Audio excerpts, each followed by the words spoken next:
പ്രിയ സഹോദരരെ, കർത്താവായ യേശു ക്രിസ്തുവിൻ്റെ രണ്ടാം വരവെന്ന ചാനലിലേക്ക് നിങ്ങൾക്കെല്ലാവർക്കും സ്വാഗതം പറയുന്നു. അതിനായി യേശു മഹാരാജാവ് ഒരിക്കൽ കൂടി എളിയദാസനെ അനുഭവിച്ചോർത്ത് യേശു ക്രിസ്തുവിന് നന്ദി സ്തുതിയെ സമർപ്പിക്കുന്നു. ആമേൻ.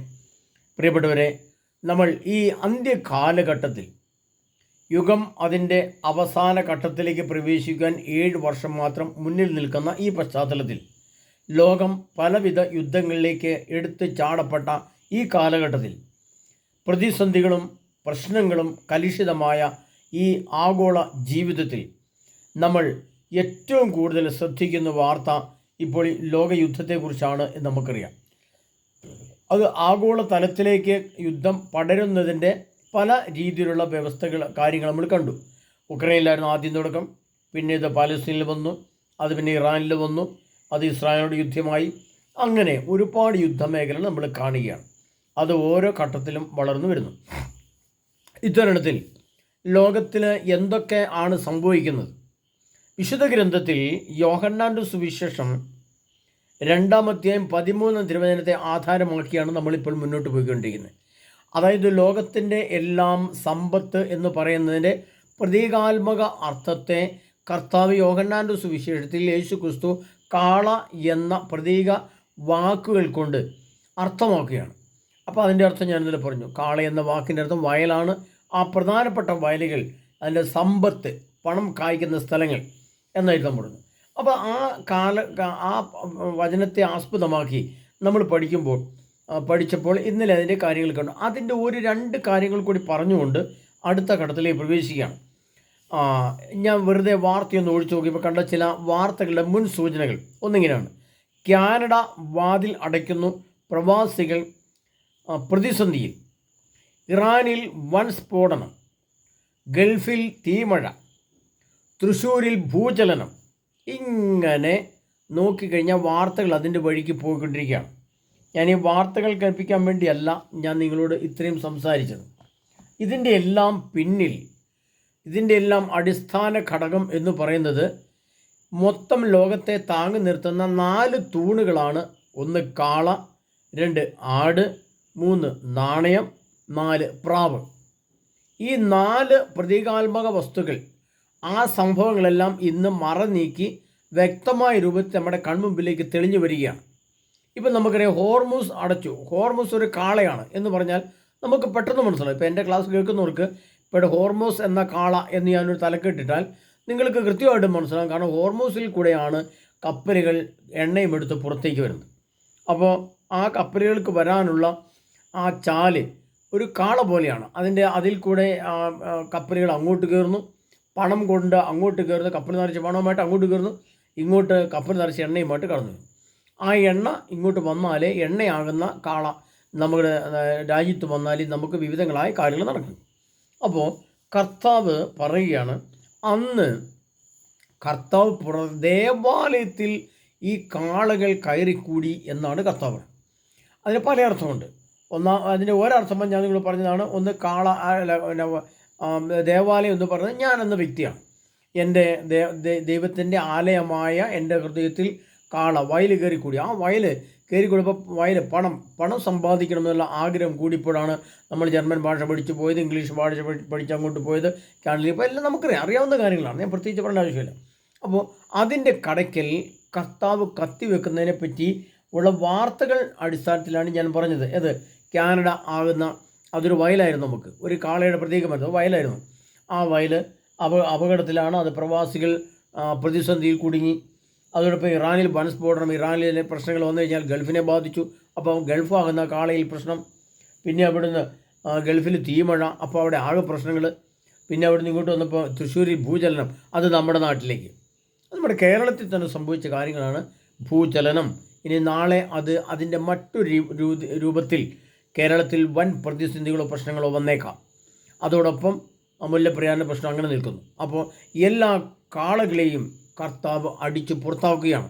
എല്ലാ കാളകളും നമ്മുടെ കുടുംബത്തിൽ നിന്ന്, നമ്മുടെ രാഷ്ട്രത്തിൽ നിന്ന്, നമ്മുടെ ലോകത്ത് നിന്ന്, രാജ്യത്ത് നിന്ന് എല്ലാം കാളയുടെ അടിസ്ഥാനം, സമ്പത്തിൻ്റെ അടിസ്ഥാനം കർത്താവ്. അപ്പോൾ വെനീസ്വല ഭൂചലനം ഉണ്ടായപ്പോൾ നമുക്കറിയാം, അവിടുത്തെ നല്ലൊരു ശതമാനം റോഡ് ഗതാഗതങ്ങൾ, കാര്യങ്ങൾ, സംവിധാനങ്ങൾ, മാർക്കറ്റുകൾ എല്ലാം അപ്രത്യക്ഷമായി. ഇതൊക്കെ നമ്മൾ കാണുകയാണ്. അപ്പോൾ കർത്താവ് ഈ ലോകത്ത് ധനവും പണവും അതിൻ്റെ പശ്ചാത്തലവും വേണ്ടുവോളം വാരി വാരി കൊടുത്തു. എത്രമാത്രം അധ്വാനിക്കാമോ അത്രമാത്രം നമുക്ക് പണം വാരി കൂട്ടാം എന്നൊരവസ്ഥ വന്നു. അതുകൊണ്ടാണ് ഗൾഫ് നാട്ടിലൊക്കെ ഞാൻ പറഞ്ഞു കേട്ടിട്ടുണ്ട്, പകൽ അവരുടെ കമ്പനി ഡ്യൂട്ടി ചെയ്യും, രാത്രിയാകുമ്പോൾ അവരുടെ റൂമിലേക്ക് മടങ്ങും. അപ്പോൾ രാത്രിയാകുമ്പോൾ ചില എന്ത് ചെയ്യും, രാത്രി കാലങ്ങളിൽ പ്രവർത്തിക്കുന്ന ഹോട്ടലുകളോ അല്ലെങ്കിൽ വർക്കിംഗ് സെൻറ്ററുകളോ ഒക്കെ ഉണ്ടാവും. അവിടെ പോയിട്ട് അവരുമായിട്ട് കോൺടാക്ട് ചെയ്ത് അവിടെ രാത്രിയിൽ 5 മണിക്കൂർ 4 മണിക്കൂറൊക്കെ പണിയെടുക്കും. അതിന് എക്സ്ട്രാ പൈസയാണ്. അപ്പോൾ നമുക്ക് ആരോഗ്യവും സമയമുണ്ടെങ്കിൽ പണം വാരി കൂട്ടുന്ന അവസരങ്ങൾ മറ്റു രാജ്യങ്ങളുണ്ട്. അപ്പോൾ അതിന് ഓവർ ടൈം പണി എന്നൊക്കെ നമ്മൾ വേറെ ഭാഷ പറയും. അങ്ങനെയൊക്കെ പണം വാരാമുന്ന ഒരവസ്ഥയുണ്ടായിരുന്നു. എന്ന് പറഞ്ഞാൽ കാളകളെ മര്യാദയ്ക്ക് നയിച്ചാൽ കാളകളിൽ നമുക്ക് സമ്പത്ത് കിട്ടുമായിരുന്നു. അപ്പോൾ അതിനെല്ലാം ഒരു പ്രതിസന്ധി, ഒരു വിരാമം, എല്ലാത്തിനും ഒരു മുരടിപ്പ്, എല്ലാത്തിനും ഒരു പ്രതിസന്ധി നമ്മുടെ മുമ്പിലേക്ക് വരികയാണ്. അപ്പോൾ ആ കാളകളെ നമുക്ക് കിട്ടിയപ്പോൾ അതിൻ്റെ പണം നമുക്ക് കിട്ടിയപ്പോൾ നമ്മുടെ ദേവാലയങ്ങളിൽ വലിയ പ്രതിസന്ധികൾ വരാൻ തുടങ്ങി. അശുദ്ധി അതിൻ്റെ ഒന്നാമത്തെ പ്രധാനപ്പെട്ട ഘടകമായിരുന്നു വസ്ത്രദാനത്തിലെ അപാകതകൾ. 2 കുർബാന സംബന്ധമായ ചില പ്രശ്നങ്ങളിലെ പ്രശ്നങ്ങൾ. 3 സഭാ തർക്കങ്ങൾ. 4 സാമ്പത്തിക മേഖല ഉപയോഗിച്ചുകൊണ്ടുള്ള വലിയ വൻകിട കെട്ടിടങ്ങൾ, ധനകാര്യ സ്ഥാപനങ്ങൾ, എഞ്ചിനീയറിംഗ് കോളേജുകൾ, വിദ്യാഭ്യാസ സ്ഥാപനങ്ങൾ, അങ്ങനെയുള്ള സാധനങ്ങളൊക്കെ കെട്ടിപ്പടുക്കുന്ന പണത്തെ ഉപയോഗിച്ചുള്ള പരിപാടികൾ. പക്ഷേ അതിൻ്റെ എല്ലാം ആത്യന്തിക ലക്ഷ്യം പണത്തെ വർദ്ധിപ്പിക്കുക, പണത്തെ ഉൽപ്പാദിപ്പിക്കുക എന്നുള്ളതായിരുന്നു. അപ്പോൾ കർത്താവ് അതിനെല്ലാം തടയിടുകയാണ്. അങ്ങനെ എന്താണ് കാളയെന്നും എന്താണ് പണമെന്നും ആ പണം നമ്മുടെ ദേവാലയത്തിൽ എന്തെല്ലാം പ്രതിസന്ധികൾ സൃഷ്ടിക്കുന്നുവെന്നും അത് കുടുംബത്തെ എപ്രകാരം സ്വാധീനിക്കുന്നുവെന്നും ഒക്കെ നമ്മൾ കാണുകയും കേൾക്കുകയായിരുന്നു ഈ നിമിഷം വരെ. അപ്പോൾ കാള എന്ന സംഭവത്തെ, പണം എന്ന സംഭവത്തെ, അതിൻ്റെ സംവിധാനത്തെ കർത്താവ് എന്നേക്കുമായിട്ട് എടുത്തു മാറ്റുന്ന സംഭവങ്ങളിലേക്ക് ലോകം അന്ത്യകാലത്തിലേക്ക് കടന്നു പോകാൻ വേണ്ടി 27-28 കാലഘട്ടങ്ങൾ വരുമ്പോൾ ഈ വലിയ പ്രതിസന്ധി നമ്മുടെ മുമ്പിലേക്ക് വരും. അങ്ങനെ മനുഷ്യൻ്റെ അടിസ്ഥാന നിലനിൽപ്പിന് ആവശ്യമായ കാള എന്ന പ്രതീക വസ്തുവിനെ, സമ്പത്ത് എന്ന അടിസ്ഥാന വസ്തുവിനെ, പണം എന്ന യഥാർത്ഥ വസ്തുവിനെ, അതിൻ്റെ ധനകാര്യ സ്ഥാപനങ്ങളെ സർവശക്തനായ ദൈവം നശിപ്പിക്കും എന്ന് കർത്താവ് യോഹന്നാൻ്റെ സുവിശേഷം 2-ാം അധ്യായം 13-ാം തിരുവചനത്തിലാണ് എഴുതി വെച്ചിരിക്കുന്നത്. ഇതൊന്നും എൻ്റെ ഭാവന എന്ന് പറയുന്നില്ല, മറിച്ച് ഇതെല്ലാം കർത്താവ് എഴുതി വെച്ച വചനത്തിൻ്റെ അടിസ്ഥാനത്തിലാണ് ഞാൻ സംസാരിക്കുന്നത്. പ്രിയപ്പെട്ടവരെ, അപ്പോൾ നമുക്ക് കാള എന്ന സംഭവത്തിൻ്റെ കാര്യങ്ങൾ നിങ്ങൾക്ക് മനസ്സിലായി എന്ന് വിശ്വസിക്കുകയാണ്. അതിൻ്റെ നിർമ്മാർജ്ജനം ഉടൻ തന്നെ കർത്താവ് അതിൻ്റെ പൂർണ്ണ അവസ്ഥയിൽ കൊണ്ടുവരും. അത് നമ്മൾ കരുതിയിരിക്കുക, പ്രാർത്ഥനയിലായിരിക്കുക, വിശുദ്ധിയിലായിരിക്കുക, നീതിബോധത്തിലായിരിക്കുക, സത്യസന്ധയിലായിരിക്കുക, ആത്മീയ നന്മകളുടെ വരങ്ങളും ഫലങ്ങളും ചൂടിയിരിക്കുക. യേശുവിൻ്റെ വരവിനായിട്ട് നമ്മൾ ഒരുങ്ങുക. ഇനി 2ാമത്തെ അതിൻ്റെ പ്രതീക വസ്തുവാണ് ആട്. അതിനെപ്പറ്റി ഇങ്ങനെയാണ് കർത്താവ് പറഞ്ഞിരിക്കുന്നത്. യോഹന്നാൻ്റെ സുവിശേഷം 2-ാം അധ്യായം 13-ാം തിരുവചനം. യഹൂദരുടെ പെസഹ അടുത്തിരുന്നതിനാൽ യേശു ജെറുസലേമിലേക്ക് പോയി. കാള, ആട്, പ്രാവ് എന്നിവ വിൽക്കുന്നവരെയും നാണയം മാറ്റാനിരിക്കുന്നവരെയും ദേവാലയത്തിൽ അവൻ കണ്ടു. അവൻ കയറുകൊണ്ട് ഒരു ചമ്മട്ടി ഉണ്ടാക്കി അവരെയെല്ലാം ആടുകളോടും കാളുകളോടും കൂടെ ദേവാലയത്തിൽ നിന്ന് പുറത്താക്കി. നാണയമാറ്റക്കാരുടെ നാണയങ്ങൾ ചിതറിക്കുകയും മേശകൾ തട്ടിപ്പറിക്കുകയും ചെയ്തു. അതിൻ്റെ ബാക്കി അടുത്ത ദിവസങ്ങളിൽ പറയാം. അപ്പോൾ 2ാമത്തെ പ്രതീക വസ്തുവാണ് ആട്. അപ്പോൾ ആട് എന്നതിനെ എന്താണ് അർത്ഥമാക്കുന്നത്?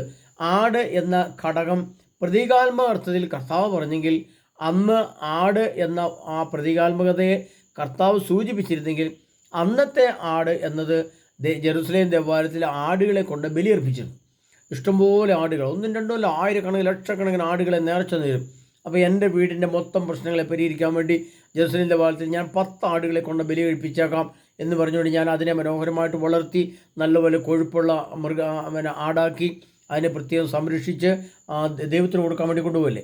അപ്പോൾ അന്ന് അതായിരുന്നു ആ സിസ്റ്റം. എന്നാൽ അതിൻ്റെ ആട് എന്നുകൊണ്ട് ദൈവം അർത്ഥമാക്കുന്നത് ഇന്ന് ആടുകൾ എന്ന് പറഞ്ഞാൽ വിശ്വാസികൾ അഥവാ ക്രിസ്ത്യാനികൾ എന്നാണ്. അതിൻ്റെ ആടിനെ മേയ്ക്കുന്നവരാണ് ആട്ടിടയന്മാർ, ഇടയന്മാർ എന്ന് പറയുന്നതാണ്. നമുക്കറിയാം, അത് മാർപ്പാപ്പ, കർദിനാൾമാർ, ബിഷപ്പുമാർ, വൈദികർ, ഇത്രയാണ് ഇടയന്മാർ. ഇത്ര ആളുകൾ നമ്മളാകുന്ന ആടുകളെ അവർ മേയിച്ചുകൊണ്ട് പോകും. അപ്പോൾ ആടുകളെ കർത്താവ് പുറത്താക്കി എന്ന് പറയുമ്പോൾ പ്രിയപ്പെട്ടവരെ, അന്ന് ആടിൻ്റെ സ്ഥാനത്തുണ്ടായിരുന്ന ഇന്ന് അതിന് പറയുന്നതാണ് സഭകൾ, അതിൻ്റെ റീത്തുകൾ. 24 റീത്തുകളിലായി ലോകം മുഴുവൻ പടർന്ന് പന്തലിച്ച് കിടക്കുന്ന കത്തോലിക്ക സഭയാകുന്ന വൻ വൃക്ഷത്തിൻ്റെ 140 കോടി വരുന്ന ജനസമൂഹമാകുന്ന ആ വലിയ ആടുകളെ മേയ്ക്കുന്നവരെ ഒക്കെ കർത്താവ് അർത്ഥമാക്കിയിട്ട് കർത്താവ് പറയാണ്, ആടുകളെ ഞാൻ ദേവാലയത്തിൽ നിന്ന് പുറത്താക്കും എന്ന് പറഞ്ഞാൽ അന്ന് അടിച്ചു പുറത്താക്കിയെങ്കിൽ അതേപോലെ തന്നെ കർത്താവ് ഈ കാലഘട്ടത്തിലും അടിച്ചു പുറത്താക്കാൻ പോവുകയാണ്. അത് മുൻകൂട്ടി നമ്മൾ അറിയുക എന്നുള്ളതാണ് ഏറ്റവും വലിയ. അപ്പം നമ്മൾ ചിന്തിക്കും, നമ്മുടെ ദേവാലയത്തിൽ നിന്ന് കർത്താവ് നമ്മളെ അടിച്ചു പുറത്താക്കുമോ? അത് സക്രിയപ്രായൻ്റെ പുസ്തകത്തിൽ ഇങ്ങനെ എഴുതിയിട്ടുണ്ട്, വാളെ ഉയരുക, ഇടയനെ വെട്ടുക, ആടുകൾ ചിതറട്ടെ. അത് സക്രിയപ്രായൻ്റെ പുസ്തകത്തിൽ എഴുതിയിരിക്കുന്നൊരു വചനമാണ്. ഞാനിന് മുമ്പ് പറഞ്ഞിട്ടുള്ളതുകൊണ്ട് ഞാൻ പ്രത്യേകിച്ചൊന്നും എടുക്കാൻ ഉദ്ദേശിക്കുന്നില്ല. അപ്പോൾ ഇടയനിട്ടാണ് ആദ്യത്തെ വാള്. അന്ന് വാൾ ഉപയോഗിച്ചാണ്, ഇന്ന് മിസൈൽ ഉപയോഗിച്ചാണ്. മിസൈൽ ഉപയോഗിച്ച് നമ്മുടെ സഭയുടെ ആസ്ഥാനമായ റോമിലേക്ക് അല്ല വത്തിക്കാനിലേക്ക് ഒരു മിസൈൽ ഇട്ട് കഴിഞ്ഞാൽ പിന്നെ അതങ്ങ് ചെതറും. പിന്നെ അതിൻ്റെ അടിസ്ഥാന ശില തകർന്നു കഴിഞ്ഞാൽ പിന്നെ അത് ചിതറിക്കഴിഞ്ഞാൽ പിന്നെ ആർക്കെന്ത് ചെയ്യാനാവും? പിന്നെ മറ്റൊന്ന് നിർമ്മിക്കാൻ പറ്റുമോ? ഇവർക്കൊന്ന് ഒത്തുകൂടാൻ പറ്റുമോ? ഒരു തീരുമാനം എടുക്കാൻ പറ്റുമോ? ഒന്നും പറ്റാത്ത സമയം വാളെ ഉയരുക, ഇടയനെ വെട്ടുക, ആടുകൾ ചിതറട്ടെ. അങ്ങനെ വരുമ്പോൾ 24 റീത്തുകളിൽപ്പെട്ട ഓരോ മെത്രാന്മാരും അതിൻ്റെ സംവിധാനങ്ങളും അതാത് വഴിക്കങ്ങ് ഓടും. അപ്പോൾ അവർ ഓടിക്കഴിയുമ്പോൾ അവരോടി രക്ഷപ്പെടും. പിന്നെ ആടുകൾ എങ്ങോട്ട് പോകും? ആടുകൾ ചിതറും എന്ന് പറഞ്ഞാൽ ദേവാലയത്തിലേക്ക് നമുക്ക് പോകാൻ പറ്റാത്ത പ്രതിസന്ധികൾ നമ്മുടെ മുമ്പിൽ വരും. പല റീത്തുകളിൽപ്പെട്ട കുർബാന തർക്കങ്ങളുണ്ട്. അതെല്ലാം നിത്യശൂന്യതയിലേക്ക് പോകും. ഇനി മേലിൽ കുർബാനയെ പറ്റി തർക്കമുണ്ടാവുകയില്ല. ഇനി മേലിൽ കുർബാന കാണുന്ന സ്വഭാവം ഇല്ലാതെയാകും. കുർബാന കൊണ്ട് മാത്രം നിലനിൽക്കുന്ന കുർബാന ക്രിസ്ത്യാനികളുടെ വിശ്വാസവും വിശുദ്ധിയും നഷ്ടപ്പെടുമ്പോൾ, അവർ മറ്റൊരിടത്തും ആശ്രയിക്കാനില്ലാതെ വരുമ്പോൾ അവർ എവിടെ ആശ്രയിക്കും എന്ന് എനിക്കറിയില്ല. പ്രിയപ്പെട്ടവരെ, ആടുകൾ ചിതറും. വിശ്വാസവും വിശുദ്ധിയും സഭയുടെ റീത്തുകളിലും അതിൻ്റെ അനുഷ്ഠാനങ്ങളിലും മാത്രം പിടിച്ചു വച്ചിരിക്കുന്ന, അവിടെ മാത്രം സഭയ്ക്കുള്ളിൽ മാത്രം ചുരുങ്ങിയ തലങ്ങളിൽ മാത്രം ക്രിസ്തുവിനെ കണ്ടെത്തിയിരിക്കുന്നവർക്ക് അത് ഈ ചിതറുന്ന അവസ്ഥയിൽ, അത് നഷ്ടപ്പെടുന്ന അവസ്ഥയിൽ അവരുടെ വിശ്വാസവും വിശുദ്ധിയും എങ്ങോട്ട് പോകുന്നു അവർ തന്നെ സ്വയം ചോദിച്ച് മനസ്സിലാക്കട്ടെ. കർത്താവ് പറയാണ്, ആടിനെ ഞാൻ ദേവാലയത്തിന് അടിച്ചു പുറത്താക്കുമെന്ന് പറഞ്ഞാൽ ദേവാലയത്തിൽ കയറാൻ പറ്റാത്ത വിധമുള്ള വലിയ പ്രതിസന്ധികൾ, അതിൻ്റെ റീത്ത് സംബന്ധമായ കാര്യങ്ങളെക്കുറിച്ചുള്ള എല്ലാവിധ നിർമ്മാർജ്ജനവും നശിപ്പിക്കലും കർത്താവ് നടത്തുക തന്നെ ചെയ്യും. അതുകൊണ്ട് കർത്താവ് പറഞ്ഞിരിക്കുകയാണ്, കർത്താവ് ആദ്യമേ ജെറുസലേം ദേവാലയത്തിൽ പുറത്താക്കിയതാണ്. അപ്പോൾ പുറത്താക്കിയ പലതിനെ എടുത്ത് നമ്മൾ കത്തോലിക്ക സഭയെടുത്ത് അകത്ത് വെച്ചു. ഈ 4 ആവശ്യമില്ലാത്ത വസ്തുക്കളെടുത്ത് സഭയ്ക്കകത്ത് എടുത്തു വെച്ചു. അപ്പോൾ സഭയ്ക്കത് ആവശ്യമില്ല. പണത്തിൻ്റെ ആവശ്യം സഭയ്ക്കില്ല, ആടുകളുടെ ആവശ്യം, റീത്തുകളുടെ ആവശ്യം സഭയ്ക്കില്ല. പിന്നെയുള്ളത് നാണയമാറ്റമാണ്. നാണയമാറ്റത്തിൻ്റെ ആവശ്യം സഭയ്ക്കകത്തില്ല. പിന്നെയുള്ള പ്രാവം എന്ന് പറഞ്ഞാൽ പ്രാർത്ഥനകളാണ്. പ്രാർത്ഥനയുടെ ആവശ്യം സഭയ്ക്കകത്ത് ആവശ്യമില്ല. പിന്നെ എന്താണ് ആവശ്യമുള്ളത്? അതാണ് മത്തായിയുടെ സുവിശേഷം 4-ാം അധ്യായത്തിൽ കർത്താവ് പറഞ്ഞ് 3 കാര്യങ്ങൾ. നീ ദൈവത്തിനാണെങ്കിൽ നമുക്ക് മരുഭൂമിയിലെ പരീക്ഷ വന്നിട്ട്, അപ്പോൾ ദേവാലയത്തിന് ഗിരീശത്തിലേക്കൊണ്ട് 3 പ്രധാനപ്പെട്ട ഘടകത്തെക്കുറിച്ചായിരുന്നു മത്തായിയുടെ സുവിശേഷം അല്ലെങ്കിൽ ലൂക്കായുടെ സുവിശേഷം 4-ാം അധ്യായത്തിൽ കർത്താവ് വ്യക്തമായിട്ട് പറഞ്ഞിട്ടുണ്ട്. മരുഭൂമിയിലെ പരീക്ഷ, യേശുവിനെ ദേവാലയത്തിന് ഗിരീശത്തിലേക്ക് കൂട്ടിക്കൊണ്ടുപോയത്. എന്നാൽ ഇതിൻ്റെ എല്ലാം അടിസ്ഥാനം എന്ന് പറയുന്നത് എല്ലാ സഭാരീത്തുകളുടെയും എല്ലാ സഭയുടെയും എല്ലാ പ്രാർത്ഥനകളുടെയും എല്ലാത്തിൻ്റെ അടിസ്ഥാനം എന്ന് പറയുന്നത് യേശു ക്രിസ്തു മാത്രമാണ്. യേശു ക്രിസ്തുവിൽ ആശ്രയിച്ചാൽ നമുക്ക് ഈ ഇന്ന് കാണുന്ന റീത്തുകൾ, എല്ലാ റീത്തുകളും പല രീതിയിലാണ് പ്രാർത്ഥനകൾ, പല രീതിയിലാണ് കുർബാനകൾ, പല രീതിയിലാണ് ബൈബിൾ വ്യാഖ്യാനിക്കുന്നത്, പല രീതിയിലാണ് സുവിശേഷത്തെ കാണുന്നത്, പല രീതിയിലാണ് സുവിശേഷ ശുശ്രൂഷകൾ, പല രീതിയിലാണ് സുവിശേഷ പ്രഘോഷണങ്ങൾ. ഇതെല്ലാം നമ്മൾ കാണുന്നതാണ്. എല്ലാവർക്കും ഉള്ളത് ഒരേ ഒരു യേശു ക്രിസ്തുവാണ്. എന്നാൽ ഈ ഒരേ ഒരു യേശു ക്രിസ്തുവിൻ്റെ നാമത്തിൽ ഇത്രയും ആളുകൾ തമ്മിൽ കൂടി നിന്നിട്ടും ഒരേകരൂപ്യമോ ഐക്യരൂപ്യമോ ഉണ്ടാക്കാൻ പറ്റാത്ത വിധം അതിനകത്തെ തർക്കങ്ങളും പ്രശ്നങ്ങളും രൂക്ഷമായിട്ട് നിൽക്കുമ്പോൾ കർത്താവ് പറയാണ്, വാളേ ഉയരുക, ഇടയനെ വെട്ടുക, ആടുകൾ ചിതറട്ടെ. ആ ഒരു വെട്ട് 2030 കാലഘട്ടം വരുമ്പോൾ വത്തിക്കാനിൽ സംഭവിക്കുമെന്നും അതോടെ ആടുകൾ ചിതറുമെന്നും കർത്താവ് പറഞ്ഞു വയ്ക്കുന്നുണ്ട്. അതുകൊണ്ട് പ്രിയപ്പെട്ടവരെ, ആട് എന്ന് നമ്മൾ അർത്ഥമാക്കുമ്പോൾ നമ്മുടെ തൊഴുത്തിൽ കെട്ടിരിക്കുന്ന ആടുകളല്ലാന്ന് ആദ്യം മനസ്സിലാക്കുക. രണ്ടാമത് ആടിനെ അർത്ഥമാക്കുന്നത് സഭാവിശ്വാസികൾ. സഭാവിശ്വാസികൾ പറയുന്നത് ക്രിസ്ത്യാനി എന്ന ഈ വർഗത്തെയാണ്. അതിനും ഉപരിയായിട്ടുള്ള അച്ഛന്മാർ, മെത്രാന്മാർ, കർദിനാൾമാർ, മാർപ്പാപ്പ ഇവരെ ഇടയന്മാർ എന്നാണ് വിളിക്കുന്നത്. നമുക്ക് നമ്മുടെ സർക്കുലറൊക്കെ വായിക്കുമ്പോൾ തലശ്ശേരി രൂപതയുടെ ഇടയൻ നിങ്ങളെ അറിയിക്കുന്നത്, സർക്കുലർ വായിക്കുന്നത്, അല്ലെങ്കിൽ ഇന്ന ഇടയൻ, ഇന്ന മെത്രാനാകുന്ന ഇടയൻ അറിയിക്കുന്നത് എന്നൊക്കെ നമ്മൾ സർക്കുലർ വായിക്കുന്നത് കേൾക്കാറുണ്ട്. അപ്പോൾ ഇടയനും ആടുകളിൽ ചേരുന്നതാണ് സഭയെ നമുക്കറിയാം, ആ കൂട്ടായ്മ. അപ്പോൾ ആ കൂട്ടായ്മയ്ക്കിട്ട് കർത്താവ് വെട്ടാൻ പോകുന്നു. അപ്പോൾ എന്തു ചെയ്യും? ആടുകൾ ഇല്ലാതാവും. അപ്പം നമ്മൾ അതില്ലാതെയാകുമ്പോൾ, അതിനെ ദേവാലയത്തിൽ നിന്ന് അടിച്ച് പുറത്താക്കുമ്പോൾ പിന്നെ നമ്മൾ ആരിൽ ആശ്രയിക്കും? ഏത് വിശുദ്ധ കുർബാന സ്വീകരിക്കും? ആരിൽ നമ്മൾ ആശ്രയിച്ച് രക്ഷപ്പെടും? ആരിൽ നമ്മൾ നമ്മുടെ വിശ്വാസത്തെയും വിശുദ്ധിയും ഉറപ്പിച്ചു നിർത്തും? ആര് നമ്മളെ രക്ഷിക്കും? ആര് നമ്മുടെ കൂടെ ഉണ്ടാവും? ആര് നമ്മളെ പരിപാലിച്ച് മുന്നോട്ട് കൊണ്ടുപോകും എന്നുള്ളത് നമ്മൾ ഇപ്പോഴേ കണ്ടുവെക്കണം. അതുകൊണ്ടാണ് കർത്താവ് ഈ വചനങ്ങളെല്ലാം എഴുതി വച്ചിരിക്കുന്നത്. അതുകൊണ്ട് കർത്താവ് പറയുകയാണ് സക്കരപുരത്തിൽ. അതിൻ്റെ തന്നെ മറ്റൊരു കാര്യം, വളരെ വ്യക്തമായ ഭാഷയിൽ കർത്താവ് എഴുതി വച്ചിരിക്കുന്ന ഒരു വെളിപാടിൻ്റെ പുസ്തകത്തിലെ വചനങ്ങൾ നമ്മൾ വായിക്കേണ്ടതായിട്ടുണ്ട്. അതുകൂടെ നമ്മൾ അറിഞ്ഞിരുന്നാലേ ഇനി നമ്മൾ ഇത്രയും പറഞ്ഞത് സുവിശേഷത്തെ ആസ്പദമാക്കിയാണ്. അത് വെളിപാട് ഗ്രന്ഥത്തെ കൂടെ ആസ്പദമാക്കി കർത്താവ് ഈ കാലഘട്ടത്തിൽ, അതായത് ഇതൊക്കെ കർത്താവ് 2000 വർഷം മുമ്പ് എഴുതി വെച്ചു. അത് പല രീതിയിൽ സഭയിൽ സംഭവിച്ചു. അതിൻ്റെ പ്രശ്നങ്ങൾ ഈ ഇടയനെ വിട്ടും ആടുകളുടെ ചിതറിലേക്കും ഒക്കെ ധാരാളം സംഭവിച്ചു. എന്നാൽ അവിടെ നിന്ന് ഇങ്ങോട്ട് പോന്ന് വെളിപാടിൻ്റെ പുസ്തകം 2-ാം അധ്യായം അതിൻ്റെ 6-ാം തിരുവചനം, 5-ാം തിരുവചനം മുതൽ വായിച്ചാൽ നമുക്കൊരു കാര്യം മനസ്സിലാവും. കർത്താവിന് ഉടൻ തന്നെ നമ്മുടെ സഭയോട് എന്താണ് ചെയ്യുന്നത്, നമ്മുടെ ആഗോള സഭയോട് എന്താണ് ചെയ്യുന്നത് കർത്താവ് വ്യക്തമായിട്ട് അതിലോട്ട് എഴുതി വെച്ചിട്ടുണ്ട്. വെളിപാട് 2:5 മുതൽ വായിക്കാം. നിനക്ക് ആദ്യമുണ്ടായിരുന്ന സ്നേഹം നീ കൈവടിഞ്ഞു. അതിനാൽ നീ ഏത് അവസ്ഥയിൽ നിന്ന് അധംപതിച്ചു എന്ന് ചിന്തിക്കുക. അനുതപിച്ച് ആദ്യത്തെ പ്രവൃത്തികൾ ചെയ്യുക. അല്ലെങ്കിൽ ഞാൻ നിൻ്റെ അടുത്ത് വരികയും നിൻ്റെ ദീപപീഠം അതിൻ്റെ സ്ഥാനത്ത് നിന്ന് നീക്കിക്കളയുകയും ചെയ്യും. ഇതാണ് നമുക്ക് ആവശ്യമുള്ള വചനം. കർത്താവ് പറയാണ്, അനുതപിച്ച് ആദ്യത്തെ പ്രവൃത്തികൾ ചെയ്യുക. അതായത് ഈ ആടുകളും ഇടയന്മാരും ആദ്യമായിട്ടുണ്ടായത് ഏതായിരുന്നു? ആദ്യത്തെ പ്രവൃത്തിയാണ്. ആദിമസഭ, ആദിമ അപ്പസ്തോലന്മാരെന്ന് പറയും. ആ ആദിമ അപ്പസ്തോലന്മാരും ആദിമ കാലഘട്ടം ഉണ്ടായിരുന്ന കാലഘട്ടത്തിൽ നമുക്കറിയാം, ഇന്ന് മെത്രാന്മാരോ, ഇന്ന് കാണുന്ന മാർപ്പാപ്പയോ, ഇന്ന് കാണുന്ന വൈദികരോ, കർദിനാൾമാരോ, അല്ലെങ്കിൽ ഇന്ന് കാണുന്ന ഈ രീതിയിലുള്ള സംവിധാനങ്ങളോ ഒന്നുമില്ലായിരുന്നു. ആ സ്ഥാനമില്ലായിരുന്നു. ഇതൊക്കെ എവിടെയായിരുന്നു? ആദിമസഭ എവിടെയായിരുന്നു? അത് സുവിശേഷ പ്രഘോഷണം കഴിഞ്ഞ് അവർ യേശുവിനെ അറിയിച്ച ശേഷം അപ്പസ്തോലന്മാരോട് ഭവനത്തിൽ വരും.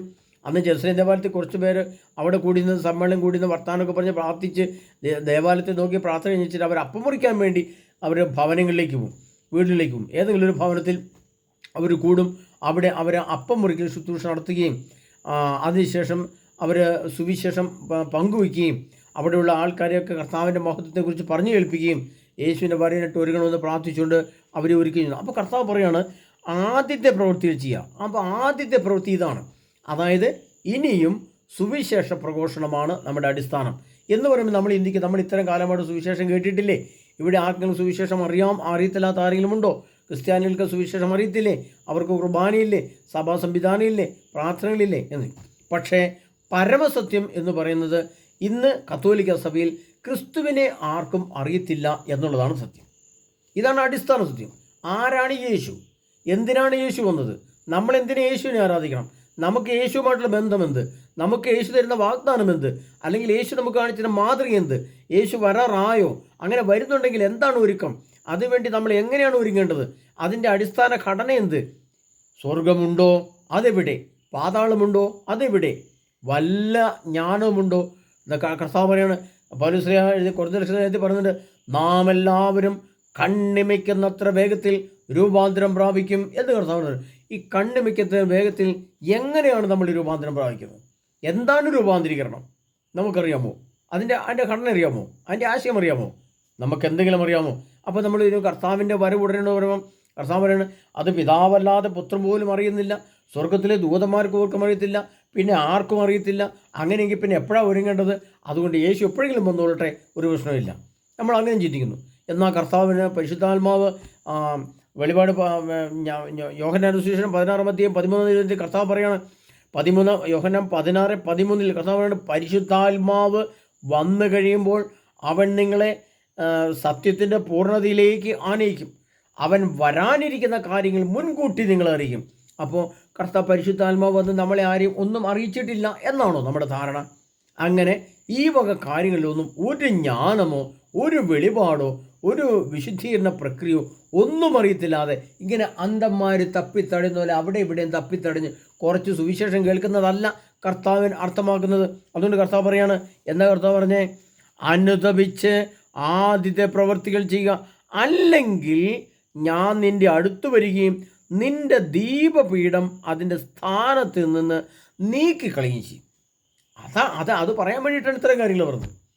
കർത്താവിൻ്റെ ഒരു വരവുണ്ട്. അതോർത്ത് വാളെ ഉയരുക, ഇടയനെ വെട്ടുക, ആടുകൾ ചിതറട്ടെ. അപ്പോൾ നമ്മുടെ സഭയുടെ ആസ്ഥാനം ഏതാണെന്ന് ഞാൻ പറയേണ്ട ആവശ്യമില്ല, നിങ്ങൾക്കറിയാം. സഭയുടെ ആസ്ഥാനത്തേക്ക് വാൾ ഉയർന്നാൽ എന്ത് സംഭവിക്കും?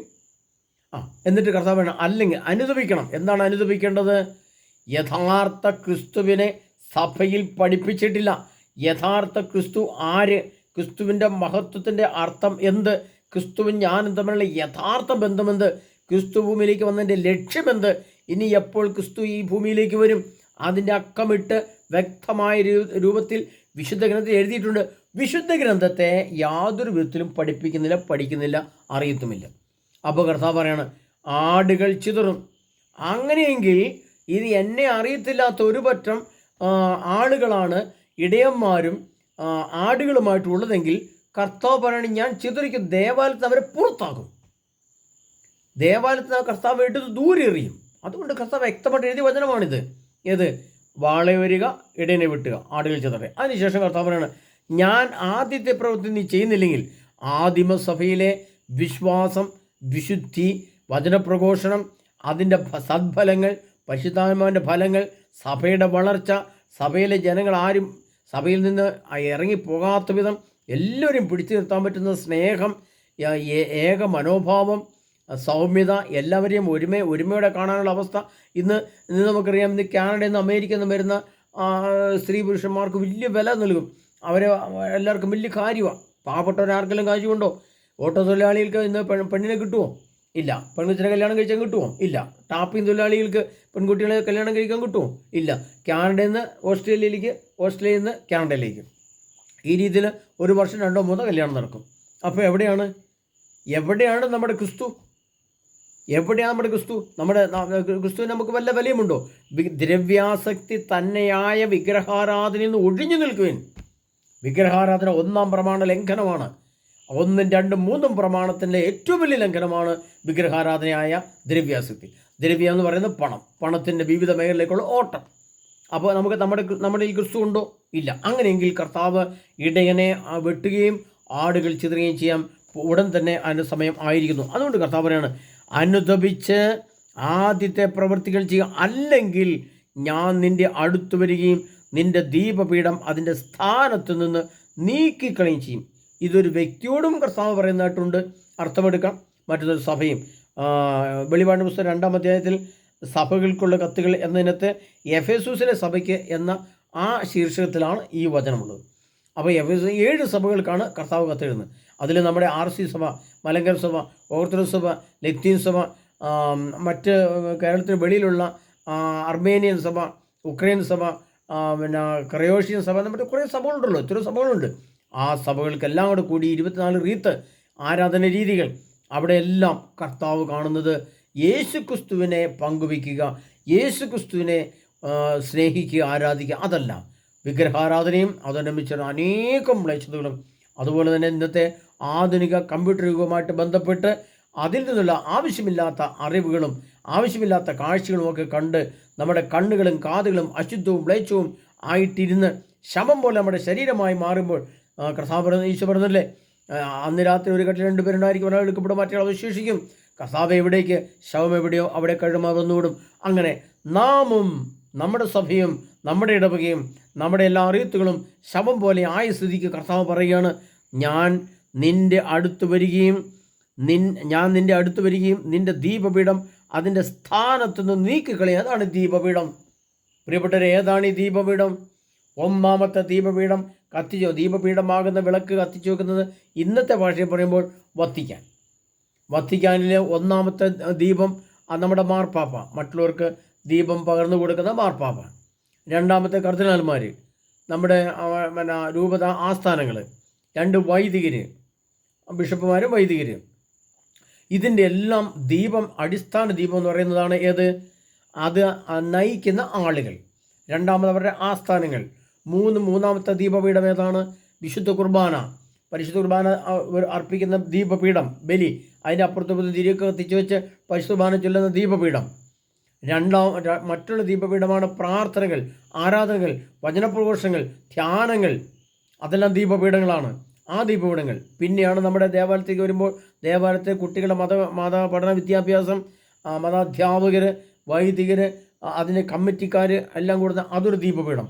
അതിൻ്റെ അടുത്ത ദീപപീഠമാണ് നമ്മുടെ കുടുംബത്തിലെ സന്ധ്യാപ്രാർത്ഥനകൾ. സന്ധ്യാസമയത്ത് കർത്താവായ യേശു ക്രിസ്തുവിൻ്റെ മുമ്പിൽ വിശുദ്ധ ഗ്രന്ഥം തുറന്നു വെച്ച് മുട്ടയിൽ നിന്ന് കരങ്ങൾ കുപ്പിപ്പിടിച്ച് തിരികൾ കത്തിച്ചു വെച്ച് കുന്തിരിക്കുമ്പോൾ വെച്ച് കണ്ണുകൾ അടച്ച് കർത്താവിൻ്റെ സന്നിധിയിലേക്ക് കരങ്ങൾ ഉയർത്തേണ്ട സ്ഥാനത്ത് ടിവിയും ടെലിവിഷനും മൊബൈൽ ഫോണും പത്രമാസികളും അതിൻ്റെ പിന്നാലെയാണ് നാം പോകുന്നതെങ്കിൽ കർത്താവ് പറയണം, നിൻ്റെ ദീപപീഠമാകുന്ന ഈ സംഭവങ്ങളെ ഞാൻ എടുത്തു ദൂരെ എറിയും. അപ്പോൾ ആടുകൾ ചിതറിയാൽ എന്തായിരിക്കും സംഭവിക്കുക? ആടുകൾ ഒരു ആട്ടിൻകൂട്ടത്തെയും ചിതറിയാൽ തൊട്ടപ്പുറത്തെ സിംഹങ്ങൾ നോക്കിയപ്പോണ്ട്, തൊട്ടിപ്പുറത്തെ കുറ്റക്കാട്ടിൽ കുറുക്കന്മാർ നോക്കിയപ്പോണ്ട്, ചീറ്റപ്പുലിയുണ്ട്, കടുവകളുണ്ട്, പെൺസിംഹങ്ങളുണ്ട്, പുലിയും കടുവയും എല്ലാം ഉണ്ട്. അതാണ് ലോകം. ആ ലോകത്തിലേക്ക് ആടുകൾ ചിതറിയാൽ എന്തു സംഭവിക്കുന്നത് ഞാൻ പറയുന്നില്ല. പറഞ്ഞാൽ വളരെ ഭയാനകവും ഭീവത്സമാണ് പ്രിയപ്പെട്ടവരെ. വിശുദ്ധഗ്രന്ഥത്തിൽ എഴുതി വെച്ച വചനം തന്നെയാണ് പറയാനുള്ളത്. പക്ഷേ അത് നിങ്ങൾ കേൾക്കുമ്പോൾ വല്ലാത്ത വിഷമവും പേടിയും ഉണ്ടാവും. അതുകൊണ്ട് ഞാൻ പറയുന്നില്ല. അപ്പോൾ കർത്താവിന് നിൻ്റെ ദീപപീഠത്തെ ഞാൻ മാറ്റാൻ പോവാണ് എന്ന് പറഞ്ഞാൽ 2030 കാലഘട്ടം വരുമ്പോൾ ഇവിടെ സഭയുണ്ടായിരിക്കുകയില്ല. സഭയുടെ അഥവാ ഉണ്ടെങ്കിൽ ആ ഒരു സഭ ഒരു വ്യാജസഭയായിരിക്കും. ആ വ്യാജസഭയിലെ സംവിധാനങ്ങൾ മുഴുവൻ വ്യാജമായിരിക്കും. സത്യസഭ അപ്പോഴേക്കും അപ്രത്യക്ഷമായിരിക്കും. അല്ലെങ്കിൽ അത്രമാത്രം ചിതറിക്കൽ ആ സംവിധാനങ്ങൾ, ഓരോ സംവിധാനത്തിലെയും സ്ഥലത്തുനിന്നതിൻ്റെ ദീപപീഠത്തെ കർത്താവ് എടുത്തു ദൂരം. അതാണ് ആടുകൾ ചിതറട്ടെ. അതുകൊണ്ട് കർത്താവ് പറഞ്ഞ് എന്താ പറഞ്ഞ യോഹന്നാൻ്റെ സുവിശേഷത്തിൽ കർത്താവ് പറഞ്ഞ വചനം നമ്മൾ എടുത്തു വെച്ച് വായിക്കണം പ്രിയപ്പെട്ടവരെ. അത് നമ്മൾ വ്യക്തമായിട്ട് നമ്മൾ വായിച്ച് മനസ്സിലാക്കിയിരിക്കണം.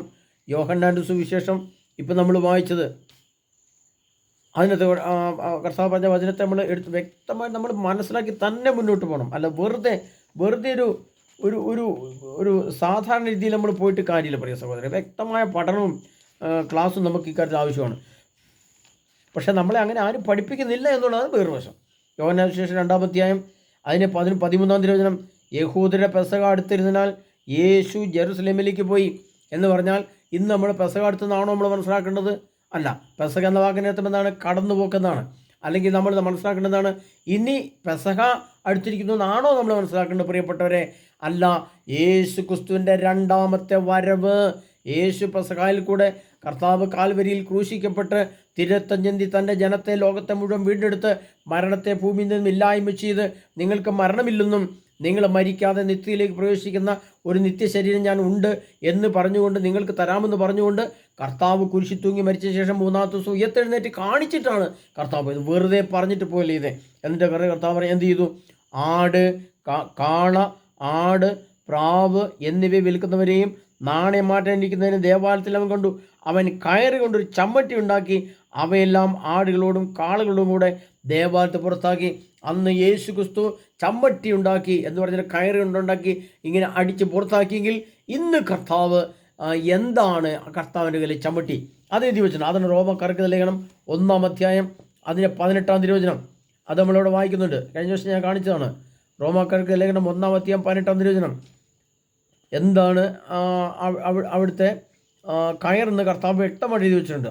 നമ്മൾ അറിയണം. അത് നമ്മൾ അറിഞ്ഞിട്ട് തന്നെ വേണമായിരിക്കും. റോമക്കാർക്ക് 1-ാം അധ്യായം 18-ാം തിരുവചനം. അവിടെ കർത്താവ് പറയുകയാണ്, മനുഷ്യരുടെ സകല ദുഷ്ടതയ്ക്കും അനീതിക്കുമെതിരായി ദൈവത്തിൻ്റെ ക്രോധം ആകാശത്ത് നിന്ന് പ്രത്യക്ഷപ്പെടുന്നു. ആകാശത്ത് നിന്ന് ഇപ്പോൾ പ്രത്യക്ഷപ്പെടുന്നത് എന്താണ്? ഇസ്രായേലിലേക്ക് മിസൈൽ ഇങ്ങനെ പ്രത്യക്ഷപ്പെടുന്നു, ഇസ്രായേലിൻ്റെ മിസൈൽ അങ്ങോട്ട് പ്രത്യക്ഷപ്പെടുന്നു, അമേരിക്കയുടെ അതൊന്നും കാണാത്ത സാധനം പ്രത്യക്ഷപ്പെട്ടു വരികയാണ്. പെട്ടെന്ന് നമ്മുടെ മുമ്പിലേക്ക് കാണാവുന്ന രീതിയിലേക്ക് അപ്രത്യക്ഷമായിരുന്നൊരു വസ്തു ദൃശ്യരൂപത്തിൽ നമ്മുടെ മുമ്പിലേക്ക് വരുന്നതിനെയാണ് പ്രത്യക്ഷപ്പെടുക എന്ന് പറഞ്ഞത്.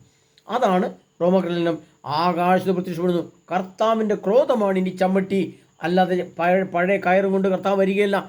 ആടുകൾ ചിതറുകയില്ല, ആടുകൾ ശൂന്യമായി പോകും. ആ പശ്ചാത്തലത്തിലേക്കാണ് ലോകം പോകുന്നത്. അപ്പോൾ ഒന്നാമത്തെ അടിസ്ഥാനം കാളകളെ കർത്താവ് എടുത്ത് ദൂരെ എറിയും. രണ്ടാമത് ഇപ്പം ഞാൻ പറഞ്ഞ മുഴുവൻ ക്ലാസ്സിൽ നിങ്ങൾ ശ്രദ്ധിച്ച് കേൾക്കണം.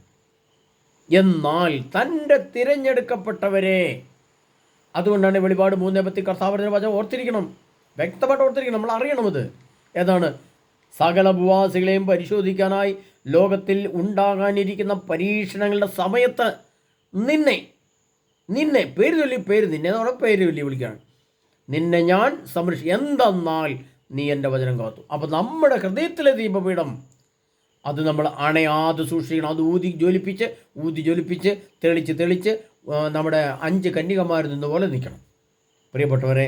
അപ്പോൾ നമ്മൾ 1 കണ്ടു, വയൽ കാളയെ കണ്ടു. 2 കണ്ടു, സഭ, ആട്. അർത്ഥങ്ങൾ നിങ്ങൾക്ക് മനസ്സിലായിട്ടെന്ന് വിചാരിക്കുന്നു. ഇത് ഏത് കാലഘട്ടത്തിലെല്ലാം തീരും, ഇല്ലാതെയാവും എന്നുള്ളത് കാലഘട്ടത്തെ അടിസ്ഥാനപ്പെടുത്തി ഞാൻ പറഞ്ഞു. ഒന്ന്, കാളയ്ക്ക് ഇപ്പോൾ കാള എന്ന പ്രതീകാവസ്തുവിന് ഇപ്പോൾ ലോകത്ത് മുഴുവൻ മങ്ങലേൽക്കുകയാണ്. നമ്മൾ കണ്ടു. എണ്ണയില്ലെങ്കിൽ പ്രശ്നങ്ങളുണ്ടാവും. യുദ്ധമുണ്ടായി കഴിഞ്ഞാൽ പെട്രോൾ ഡീസൽ ഇല്ലെങ്കിൽ എല്ലാ പണത്തിൻ്റെ വരുമാനങ്ങളും നിന്നുപോകും. ആ കാലഘട്ടം ഇതാണ്. ഇപ്പോൾ 27 മുതൽ അത് രൂക്ഷാവസ്ഥയിലേക്ക് വരും, അതിന് പുറാവസ്ഥയിലേക്ക് വരും. 2, ആടുകളുടെ പൂർണ്ണനാശം സംഭവിക്കുന്നത് 2030-ലാണ്. അത് എതിർക്രിസ്തു ഭൂമിയിലേക്ക് അധികാരത്തിൽ വരുന്ന ആ കാലഘട്ടത്തിൽ എതിർക്രിസ്തു തന്നെ വന്ന് ഇതെല്ലാം അടിച്ച് തകർക്കുമ്പോൾ ഇതെല്ലാം അതിൻ്റെ നിത്യശൂന്യത്തിലേക്ക് പോകും. അവിടെയും കർത്താവിൻ്റെ ദേവാലയങ്ങളിൽ പിടിച്ചിരിക്കല്ല കർത്താവ് പറഞ്ഞത്. വ്യക്തിപരമായിട്ട് കർത്താവിനെ ആരായിരുന്നു. നിന്നെ ഞാൻ സംരക്ഷിക്കാൻ പറഞ്ഞത്, നിങ്ങളെയോ നിങ്ങളുടെ ഇടവയോ നിങ്ങളുടെ സഭയെ രക്ഷിക്കുമെന്നല്ല കർത്താവ് പറഞ്ഞത്, നിന്നെ വ്യക്തിപരമായിട്ട് പറഞ്ഞത്. അപ്പോൾ വ്യക്തിപരമായിട്ട് കർത്താവ് പറയുന്നുണ്ടെങ്കിൽ ആ സമയത്തും വ്യക്തിപരമായിട്ട് മാത്രമേ നമുക്ക് അനുഗ്രഹം ഉണ്ടായിരിക്കുള്ളൂ. ഇപ്പം നമ്മൾ വിചാരിക്കും ഇടവകയല്ലേ, സഭയല്ലേ, രൂപതയല്ലേ, ആഗോള സഭയല്ലേ, കിട്ടും അനുഗ്രഹം. കിട്ടില്ല. അത് ഓർത്ത് വെച്ചോണം. അത് വ്യക്തമായിട്ട് ഓർത്ത് വെക്കണം. അതുകൊണ്ട് അർത്ഥം നിന്നെ എന്ന് പറഞ്ഞത്, നിങ്ങളേതൊരു വാക്ക് പറഞ്ഞിട്ടില്ല. മറ്റൊന്ന്, മത്തായിയുടെ സുവിശേഷത്തിൽ കർത്താവ് പറയുന്നത്, അപ്പോൾ ഒരു കട്ടിലിൽ 2 പേരുണ്ടായിരിക്കും, ഒരാൾ എടുക്കപ്പെടും, മറ്റുള്ളവർ ശേഷിക്കും. ഒരാളെ കർത്താവിന് വേണ്ടു. അവിടെയും ഒറ്റ എണ്ണമാണ്. അത് പ്രത്യേകം ഓർത്ത് വെക്കണം പ്രിയപ്പെട്ടവർ. ഇന്നത്തെ കൂട്ടായ്മയൊന്നും അന്നൊന്നും ഉണ്ടാവുകയില്ല. അതുകൊണ്ട് വ്യക്തമായി ബോധ്യം വേണം. തലയ്ക്കകത്ത് നമ്മൾ എഴുതി വെക്കണമില്ല. ഇങ്ങനെ വേർതിരിച്ച് പഠിച്ച് ബോധ്യപ്പെടണം നമ്മൾ. ഇല്ലെങ്കിൽ നമ്മൾ നിത്യശൂന്യത്തിലേക്ക് പോകും. നിത്യശൂന്യം എന്ന് പറഞ്ഞാൽ പിന്നെ ഉണ്ടാകുന്നത് പാതാളമാണ്. പാതാളം എന്ന് പറയുന്നത് സൃഷ്ടിക്കപ്പെട്ടിട്ടില്ല. അത് ആ സമയത്ത് ഒറ്റ സെക്കൻഡിൽ സൃഷ്ടിക്കപ്പെടുന്ന സംഭവമാണ് പാതാളം. അത് വ്യക്തമായിട്ട് ഞാൻ വന്നിട്ടുണ്ട്. അതിനപ്പുറം സഹോദരങ്ങളെ, നമ്മൾ മനസ്സിലാക്കേണ്ട യോഹന്നാൻ്റെ സുവിശേഷത്തിൽ എഴുതപ്പെട്ട ഈ വചനങ്ങളെ നമ്മൾ വ്യക്തമായിട്ട് ഈ കാലഘട്ടത്തിൽ അത് ആവശ്യമാണ്. ഇതുകൊണ്ടാണ് ഈ ക്ലാസ് എടുക്കുന്നത്. ഈ കാലഘട്ടമാണത്. കർത്താവ് അന്ന് അടിച്ചു പുറത്താക്കിയെങ്കിൽ അതിനെല്ലാം സഭയിലെ ആളുകളെടുത്ത് വീണ്ടും ഈ വിഗ്രഹങ്ങളെ മുഴുവൻ എടുത്ത് സഭയ്ക്ക് അകത്ത് വെച്ചു. വീണ്ടും കർത്താവ് സഭയ്ക്കകത്തുനിന്ന് ഇത് അടിച്ചു പുറത്താക്കുന്നുണ്ട്. അതുകൊണ്ടാണ് കർത്താവ് ഈ പറഞ്ഞിരിക്കുന്നത്, നിൻ്റെ ദീപപീഠമാകുന്ന എന്തെല്ലാം കടകളുണ്ടെന്ന് ഞാൻ പറഞ്ഞു. അത് മുഴുവൻ കർത്താവിൻ്റെ സ്ഥാനത്തുനിന്ന് എടുത്ത് ദൂരെ എറിയും. എന്നാൽ കർത്താവിനെ നീ അനുതപിച്ച് ആദ്യത്തെ പ്രവൃത്തി ചെയ്യുക. സഭയെ സംബന്ധിച്ച് ആദിമസഭ ഇന്ന് നമ്മളെ സംബന്ധിച്ചൊരു വ്യക്തിപരമായിട്ട് പറയുമ്പം എൻ്റെ ആത്മീയ വിശുദ്ധീകരണത്തിൻ്റെ 10 വർഷം 20 വർഷം മുമ്പ് ഞാൻ മാനസാന്തരപ്പെട്ടപ്പോൾ എത്ര വിശുദ്ധിയോടെ അന്ന് ജീവിച്ചോ, അന്ന് എത്ര ആത്മീയ നന്മകൾ പ്രവർത്തിച്ചോ, അതേപോലെ വീണ്ടും ആ അന്നത്തെ അനുതാപത്തിൻ്റെയും വിശുദ്ധിയുടെയും പശ്ചാത്തലത്തിലുള്ള പ്രവൃത്തികൾ ഇന്ന് നീ ചെയ്യുന്നില്ലെങ്കിൽ നിൻ്റെ ഹൃദയത്തിൽ നിൻ്റെ ആത്മാവിനെ ഞാൻ ആദ്യം എടുത്തു മാറ്റും. അതുകൊണ്ട് ഹോസിയ പ്രവൃത്തി പറയുന്നുണ്ട്, വിളവെടുപ്പ് വരുമ്പോൾ ഞാൻ എൻ്റെ കമ്പിളിയും വചനമുണ്ട്. അത് ഞാൻ നാളെ തരാം. ഇതിന് അടുത്ത പ്രാവിനെ കൂടി ചേർത്താൻ പറഞ്ഞുതരാം. അത് ഞാൻ എടുത്തു മാറ്റുന്നത് കർത്താവുന്നുണ്ട്. പ്രിയപ്പെട്ടവരെ, അതുകൊണ്ട് ഈ കാലഘട്ടം യുഗാന്ത്യമാണെന്ന് ആദ്യം മനസ്സിലാക്കി വെക്കുക. എന്താണ് യുഗാന്ത്യം മനസ്സിലാക്കുക? 2033 എന്ന ആ സംഖ്യ വരുമ്പോൾ 2000 വർഷം, യേശുക്രിസ്തുവിന് ശേഷമുള്ള രണ്ടാമത്തെ 1000 വർഷം പൂർത്തിയാവുന്നതാണ് യുഗാന്ത്യം. ആ കാലഘട്ടം മത്തായിയുടെ സുവിശേഷത്തിൽ പറഞ്ഞിരിക്കുന്ന വചനം ഓർത്തിരിക്കണം, യുഗാന്ത്യം വരെ എന്ന് ഞാൻ നിങ്ങളുടെ കൂടെ ഉണ്ടായിരിക്കും. ഇങ്ങനെ ഈ രീതിയിൽ പഠിച്ചു നോക്കണം. ഈ രീതിയിൽ വ്യക്തമായ ബോധ്യമാണ്. അല്ലാതെ ഒരു സാധാരണ കോട്ടത്താപ്പ് വിശ്വാസം കൊണ്ട് പോകരുത് പ്രിയപ്പെട്ടവർ. കിട്ടില്ല, നമുക്കൊന്നും കിട്ടില്ല. പ്രശ്നങ്ങൾ രൂക്ഷിതമാകുമ്പോൾ, പണവും സമ്പത്ത് നഷ്ടപ്പെട്ടു വരുമ്പോൾ നമ്മുടെ എല്ലാ വിശ്വാസവും വിശുദ്ധിയും പോകും. അച്ഛന്മാരും കന്യാസിനെ കാണാനില്ല, സമയം കുർബാനയില്ല, കാണാതെ വരുമ്പോഴോ ഒന്നും ഉണ്ടാവില്ല നമ്മുടെ ഹൃദയത്തിൽ. ഇതൊക്കെ സംഭവിക്കാൻ പോവുക. അപ്പോൾ അതുകൊണ്ട് അറിഞ്ഞിരിക്കണം, തവടിച്ച് പുറത്താക്കും. അതിനെ സഹോദരങ്ങളെ, നമുക്ക് പ്രാർത്ഥിക്കാം, കണ്ണുകളടയ്ക്കാം, കർത്താവിൻ്റെ മുമ്പിൽ നമ്മുടെ കരങ്ങളെ യാചന രൂപത്തിൽ പിടിക്കാം. പിടിച്ചിട്ട് പറയാം, കർത്താവേ, ഇതൊക്കെ സംഭവിക്കുമോ? ഇതൊക്കെ സത്യമാണോ? ഇതൊക്കെ ഞങ്ങൾ വിശ്വസിക്കണമോ? എന്നാൽ കർത്താവ് പറയാണ്, യേശു ആകുന്ന ദൈവം, യോശുവ ദൈവം, ആ ദൈവം തന്നെ നേരിട്ട് മനുഷ്യൻ രൂപത്തിൽ ഇറങ്ങി വന്നിട്ട് കർത്താവ് എഴുതി വെച്ച വചനങ്ങളാണിത്. അല്ലാതെ സ്വന്തമായ എൻ്റെ ഭാഷയിൽ ഞാൻ ചേർത്ത് വെച്ച് പറഞ്ഞതല്ല.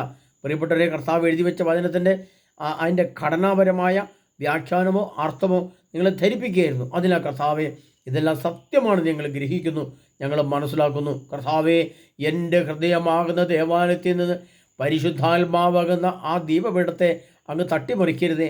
എൻ്റെ ഇടവയാകുന്ന ദേവാലയത്തിൽ നിന്ന് വിശുദ്ധ കുർബാനയും സംവിധാനങ്ങളുമാകുന്ന ആ സംവിധാനം, ഇടവയാകുന്ന ജനത്തെ അവിടുന്ന് തട്ടിമറിക്കരുതേ. എൻ്റെ രൂപതയുടെ കീഴിൽ ഇഷ്ടംപോലെ വൈദികരുണ്ട്. ഞങ്ങളുടെ രൂപതയുടെ മേൽനോട്ടം നടത്തുന്ന മെത്രാന്മാരുണ്ട്. കർത്താവെ, അവിടുന്ന് തട്ടിമറിക്കരുതേ. ഞങ്ങളുടെ കേരള സഭ, അതിലെ ഓരോ റീത്തുകൾ, കേരളത്തിലെ പല റീത്തുകൾ, ലോകമുള്ള എല്ലാ റീത്തുകൾ, അവിടുത്തെ സംവിധാനങ്ങൾ അവിടെ തട്ടിമറിക്കരുതേ. ഞങ്ങളുടെ സഭയുടെ ആസ്ഥാനത്തെ അവിടെ തട്ടിമറിക്കരുതേ. കർത്താവെ, ഞങ്ങൾ അനുദപിച്ചുകൊള്ളാം. അല്ലെങ്കിൽ കർത്താവ് പറയാണ്, നീ അനുദപിച്ച ആദ്യത്തെ പ്രവൃത്തിയ കർത്താവെ, അനുതാപത്തിൻ്റെ അളവ് ഞാൻ വർദ്ധിപ്പിച്ചുകൊള്ളാം, വിശ്വാസനിഷ്ഠ ഞാൻ ഇരട്ടിപ്പിച്ചുകൊള്ളാം. കർത്താവെ, അങ്ങയുടെ മുമ്പിൽ ഞാൻ മുട്ടുമടക്കിക്കൊള്ളാം.